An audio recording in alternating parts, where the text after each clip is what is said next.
Hello everyone, कैसे हैं आप सब। मैं सोनम चौधरी बीपीएससी टीचर सोनम पर आप सभी का स्वागत करती हूँ। तो दोस्तों, जहाँ बहुत सारी अटकलें लगाई जा रही थी कि क्या बीपीएससी टीआरई 4 इलेक्शन से पहले आएगा कि नहीं, तो उसके लिए एक आज न्यूज़पेपर की कटिंग में ये जारी हुआ है कि आपकी जो रोस्टर्स वगैरह है उन पे बात चल रही है, उनको क्लियर करने की भी बात चल रही है और 1 लाख प्लस वैकेंसी टीचिंग में आने वाली है।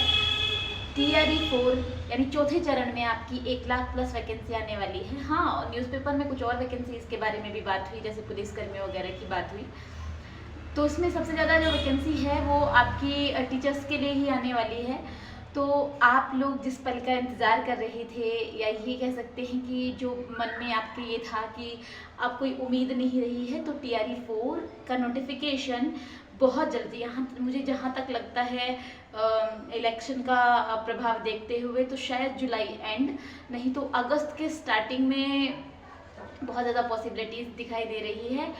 तो अब जितने भी लोग अपने आप को डिमोटिवेट किए हुए थे, ठंडे बस्ते में पहुंच गए थे कि वैकेंसी का कैसे होगा, या मैंने भी आपको बताया था कि बहुत दिख नहीं रही है सामने से कुछ आते हुए, क्योंकि विभाग में जो भी कार्यवाही चल रही थी उसका कोई आइडिया लग नहीं रहा था। तो अमृतलाल मीणा जी ने ये बात कही है कि जल्दी से जल्दी काउंटिंग करके, और जो भी मतलब इसके बारे में डाटा है वो वे वीकली इस चीज़ को देख रही है कि जो राज्य है, राज्य में किस विभाग में कितनी वैकेंसीज है और किस तरीके से उसको लाया जा सकता है। तो मैं आपको बस यही कहना चाहती हूँ कि अपना आलस छोड़कर, या जो डिमोटिवेशन आपके मन में आया था कि अब कैसे होगा, अब क्या कर पाएंगे, तो अब आपका टाइम आ गया है। आप अपने लिए स्टैंड लेना शुरू कर दीजिए और शुरू कर दीजिए अपनी वो तैयारी, जिस तैयारी का आप इतने दिन से इंतज़ार कर रहे थे। क्योंकि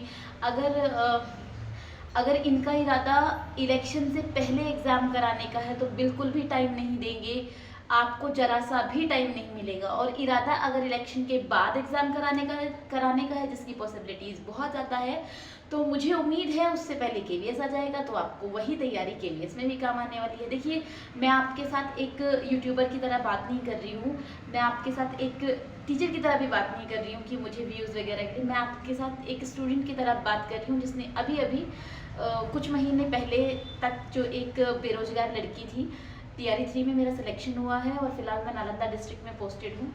तो जब बेरोजगारी होती है तो कैसा महसूस हम लोग करते हैं, मैं उस तरीके से आपके साथ बात कर रही हूँ, क्योंकि मैं उस सिचुएशन से गुजरी हूँ। मैं जानती हूँ कि कैसा फील होता है उस वक्त। तो बस मैं आपसे यही कहना चाहती हूँ कि बिना किसी गैप के आप कॉन्टिन्यूसली अपनी तैयारी में लग जाइए। और फिर से मैं आपको एक बात बताऊं कि आप लोगों को बीपीएससी के लिए, स्पेशली बीपीएससी हो या केवीएस हो, आपको एनसीईआरटी के थ्रू जाना है। अगर आप सिर्फ बीपीएससी को टारगेट कर रहे हैं तो एनसीईआरटी प्लस एससीईआरटी जाना है। एससीईआरटी बहुत ज़्यादा ज़रूरी है, क्योंकि जो बिहार से रिलेटेड फैक्ट है वो आपको एससीईआरटी में मिलेंगे। एनसीईआरटी में आपको नेशनल लेवल चीज़ें मिलेंगी, लेकिन बिहार से रिलेटेड चीज़ें आपको एनसीईआरटी में नहीं मिलती है। स्पेशली बिहार के लिए नहीं मिलती है कि ये चीज़ें, जैसे कोई नदी, स्पेशल जो नदी बिहार में है कि कब कैसे कैसे बंटवारा हुआ था बिहार का, या बिहार की ज्योग्राफी अलग से, बिहार की स्पेशल चीज़ें अलग से, खाने पीने, खेती वगैरह, ये सब चीज़ें आपको एससीईआरटी में ही मिलेगी। आपको इसलिए मैं रिकमेंड करती हूँ, जैसे मैंने किया था, मैं एनसीईआरटी तो जाना है ही। साइंस के लिए आप भले ही बिहार की बुक को, मतलब एससीईआरटी को स्किप कर सकते हैं। साइंस के केस में आप साइंस सिर्फ एनसीईआरटी करें तो भी चल जाएगा। लेकिन अगर आप ज्योग्राफी कर रहे हैं, आप पॉलिटी कर रहे हैं, आप हिस्ट्री कर रहे हैं, तो उसमें आपको बिहार की मतलब एससीईआरटी से भी जाना ज़रूरी है और एनसीईआरटी से भी जाना ज़रूरी है। तो दोनों बुक्स को आपको जाना ज़रूरी है, आप उनमें से कुछ भी स्किप नहीं कर सकते। अगर आपको कोई भी इशू है, कोई डाउट है, आपके मन में कोई सवाल है किसी चीज़ को लेकर कि कैसे तैयारी करनी है, या आपको ये लग रहा है कि इतने कम टाइम में हो पाएगा कि नहीं, तो होता है। क्योंकि जब हमारा एग्ज़ाम जो पहले वाला कैंसिल हुआ था, मैंने 8 फरवरी को फॉर्म भरा था और 15 मार्च का मेरा एग्ज़ाम था। तो अब आप अंदाज़ा लगा सकते हैं कि फॉर्म भरने की और एग्ज़ाम देने के बीच में कितना गैप था, और वो लास्ट डेट नहीं थी। तो लास्ट डेट से देख लो आपको कितना टाइम मिला होगा हमें। तो उस कैंसिल वाले एग्ज़ाम में भी मेरे अच्छा स्कोर हुआ था। तो आप ये देख सकते हैं कि हाँ, अगर आप अभी से मेहनत करें तो हो सकता है।